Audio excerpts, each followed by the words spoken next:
हमारा ये सेक्शन कल से चल रहा, परसों से 3 दिन हो गए हैं।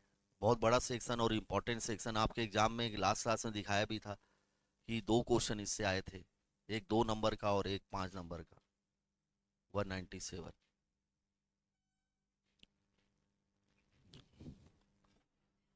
197 डील विद द मैनेजेरियल रिमरेशन, मतलब डायरेक्टर की रिमरेशन के बारे में लॉ दिया गया है।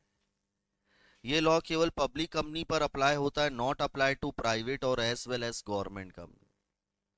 इस सेक्शन में बोला गया कि अगर कंपनी को प्रॉफिट हो रहा है तो कंपनी मैक्सिमम रिमरेशन 11% दे सकती है of net profit of the company computed as per section 198। अगर कंपनी 11% से अधिक देना चाहती है तो जर्नल मीटिंग में अप्रूवल लेना होगा और शेड्यूल 5 कंप्लायंस करना होगा।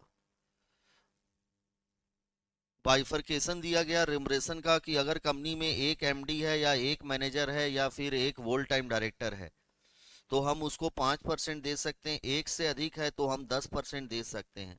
अदर डायरेक्टर को 1%, अगर कंपनी में एक भी एमडी या मैनेजर है, और अगर एक भी एमडी मैनेजर नहीं है तो 3% अदर डायरेक्टर।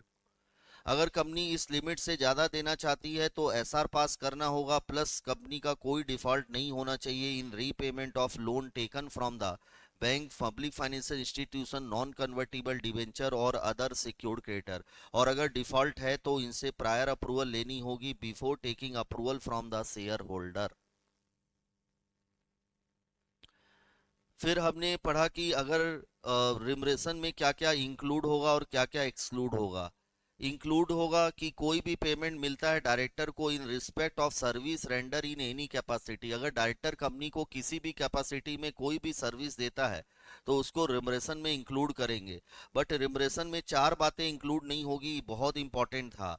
पहला, सीटिंग फीस को रिमरेशन का पार्ट नहीं माना जाएगा। दूसरा, अगर डायरेक्टर कंपनी को प्रोफेशनल नेचर की सर्विस दे रहा है, इस एग्जाम में यही क्वेश्चन आया था, और in the opinion of nomination committee अगर है, और अगर नहीं है तो बोर्ड की ओपिनियन में डायरेक्टर के पास रिक्विजिट क्वालिफिकेशन होनी चाहिए। तीसरी कंडीशन, तीसरा केस है कि अगर कंपनी डायरेक्टर को बचाने के लिए इंश्योरेंस पॉलिसी ली है तो जो प्रीमियम पे कर रही है उसे इंक्लूड नहीं करेंगे, लेकिन एक केस में करेंगे, अगर ये प्रूफ हो जाता है कि director is the guilty of breach of duty. और last one is the guarantee commission, सुसिन टेक्सटाइल का केस लॉ, कि अगर कंपनी डायरेक्टर को गारंटी कमीशन पे कर रही है तो उसे भी रिमरेशन में इंक्लूड नहीं किया जाए। उसके बाद हमने सीटिंग फीस का लॉ नोट किया था। Sitting fees normally meeting attend करने के अगेंस्ट में डायरेक्टर लोगों को फीस पे की जाती है। मैक्सिमम सीटिंग फीस पे की जा सकती है 1 लाख रुपए पर डायरेक्टर पर मीटिंग।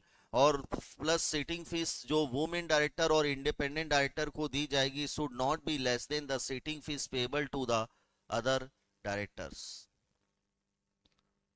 उसके बाद अगर डायरेक्टर एक्सेस रिमरेशन विड्रॉ कर लेता है, मतलब लिमिट से ज्यादा, लिमिट मतलब 5, 10, 1, 3 से ज्यादा कर लेता है, तो कॉन्सिक्वेंसेस क्या होंगे।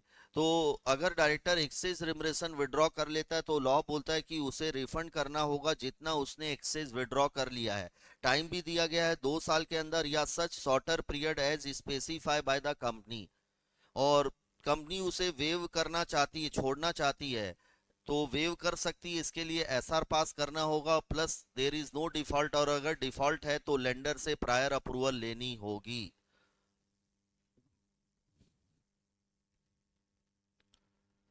ये सब प्रॉफिट के केस का लॉ था। लॉस के केस में हमने पूरा नोट्स लिख लिया था, बहुत इंपॉर्टेंट था कि अगर कंपनी को ड्यूरिंग द करेंट ईयर में लॉस होता है बिजनेस से, या प्रॉफिट बहुत कम होता है, इन एडविकेट प्रॉफिट, तो कंपनी रिमरेशन दे सकती है एज पर शेड्यूल 5 के पार्ट 2 के सेक्शन 2 में जाकर रिमरेशन दे सकती है।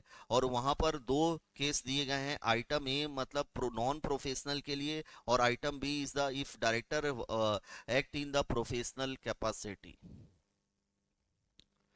अगर आइटम ए है नॉन प्रोफेशनल के लिए तो इफेक्टिव कैपिटल के बेसिस पर रिमरेशन दे सकते हैं। अगर कंपनी की effective capital less than 5 crore है तो एमडी लोगों को हम 60 लैक्स दे सकते हैं पर डायरेक्टर पर एनम। और और अगर अदर डायरेक्टर है 12 लाख रुपए पर डायरेक्टर पर एनम। अगर इफेक्टिव कैपिटल 5 करोड़ या उससे अधिक है बट लेस देन 100 करोड़ है तो 84 लैक्स दे सकते हैं, और यहाँ पर है 17 लैक्स। और अगर 100 करोड़ या उससे अधिक है बट लेस देन 250 करोड़ है तो 120 लैक्स और 24 लैक्स, और अगर 250 करोड़ या उससे अधिक है तो 120 प्लस 0.01% एंड 24 लैक्स प्लस 0.01% तक दे सकते हैं। अगर इससे अधिक देना है इस लिमिट से तो जर्नल मीटिंग में एसआर पास करके आप इससे ज़्यादा भी दे सकते हैं। आइटम बी है नॉन प्रोफेशनल, प्रोफेशनल कैपेसिटी में काम कर रहा है, तीन कंडीशन पहले सेटिस्फाई होनी चाहिए। पहला, उसका कंपनी की कैपिटल या होल्डिंग सब्सिडरी की कैपिटल में कोई भी इंटरेस्ट नहीं होना चाहिए। लेकिन अगर वो पहले डायरेक्टर बनने से पहले कंपनी का एम्प्लॉई था और उसको किसी स्कीम के अंतर्गत शेयर मिले हैं 0.5% तक, तो उसे इंटरेस्ट नहीं माना जाएगा। सेकेंड इज उसका कोई रिलेशनशिप नहीं होना चाहिए कंपनी के डायरेक्टर और प्रमोटर ऑफ होल्डिंग सब्सिडरी के साथ at any time during the last 2 year और at after appointment। और तीसरा, वो ग्रेजुएट क्वालिफाई होना चाहिए और उसको उस फील्ड में एक्सपर्टाइज होनी चाहिए जिस फील्ड में कंपनी का बिजनेस है। और फिर कॉमन कंडीशन दोनों के लिए, कि तीन कंडीशन कॉमन वेरी इंपॉर्टेंट थी। पहला, रिमरेशन should be approve by NRC plus board, दोनों अप्रूव करेगी। प्लस जनरल मीटिंग में रिजोल्यूशन पास करना, अगर आइटम ए में रिमरेशन दे रहे हैं तो ओआर, और आइटम बी में प्रोफेशनल को दे रहे हैं एसआर। लेकिन आइटम ए में अगर लिमिट से ज्यादा दे रहे हैं तो एसआर लगेगा और वो 3 साल के लिए वैलिड रहेगा। और तीसरी कंडीशन है कि कंपनी का कोई डिफॉल्ट नहीं होना चाहिए in repayment of debts due to the bank, public financial, non convertible debenture और अदर सिक्योर्ड। और अगर डिफॉल्ट है तो इनसे प्रायर अप्रूवल लेनी होगी before taking approval from the share holder. Effective capital की मीनिंग याद रखना है। इफेक्टिव कैपिटल में चार आइटम प्लस करना है: paid up capital, free reserve plus security premium plus long term borrowing, और माइनस करेंगे तीन item: investment minus accumulated loss, PL account का डेबिट बैलेंस, और माइनस करेंगे preliminary expenses not written of.